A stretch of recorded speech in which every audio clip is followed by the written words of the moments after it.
Here's a text message I received from a friend in Italy. They said they have a full lockdown now in the whole country. It's only been tough for the last 2 days. That was around the 13th, 14th of March. The only thing open are supermarkets and petrol stations. The police are in all towns and moving people on, even arresting locals. So you want to go outside in Italy, you can be arrested just for leaving your house. I've said it before in other videos how you watch the news over the last probably 5 or 6 years. Every week, whenever anything would happen, they would always say, oh, it's safer to stay indoors. Everything was about stay indoors. They want people to stay indoors. Well, now in Italy, if you leave, even the laws have just been passed in Australia to say if you appear sick and you're outside, they can detain you. Whether it's arrest, but you're still being detained, taken away and put in a fever clinic, I suppose they call them in Australia. But stay indoors. They want us indoors. The only people allowed out are workers, and you must show proof or ID. We carry a letter stamped by the hotel to say we are visiting, but they haven't been asked yet. All restaurants are closed in most hotels. No one has panicked like Australia. Plenty of toilet paper and supermarket shelves are full, but people are too scared to leave their home because they'll be arrested. So this bug has now got everyone indoors, just like they've been programming us for years. You also have to be 1 metre away from people when you're out. So what are they going to arrest you now if you're holding hands with your partner, children? You got to be 1 metre away from your children, do you?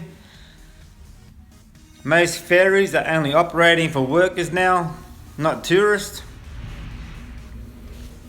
And at the bottom here it says they'll spend the last 2 weeks when they get back to Australia at home in quarantine. So what happens there?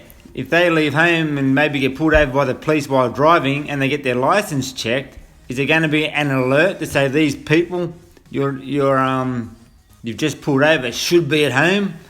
Lock them up in a detention camp because they've got to be quarantined for 2 weeks? I'll be going straight to their house to visit them anyway. I don't care about this corona. Why? Because they're telling us the risk, the chances of getting sick from it are extremely low. Very low. Then to die from it, 3 people have died in Australia and they were dying anyway. This is just a complete media and government propaganda to create fear and chaos. The world has gone into meltdown. Share markets crashed. Apple closing all their stores overnight. They're telling you it's so rare, yet people are still buying into it. Wake up, look around, listen. It's not like I said, they're telling you that people are still going into freaking meltdown. It just shows you how good fluoride actually works in your water and dumbing the humanity down. You've got to be dumb. If someone tells you, as they're doing since the very start of this, that the chances are rare, slim, very low, and what would you be scared of? News, you're scared of what the media say. All we do is listen and watch the mainstream media and what the government says and blankly believe it. And you wonder why the world's in shit. A couple of high-known people, politicians get sick, so they say. They got corona. They're fine, they're not going to die. Oh, Tom Hanks in Australia, he gets sick. Really? More media propaganda to create fear. You want to stop corona? It stopped. Hadn't started. Wake up. Stop believing the bullshit. Over.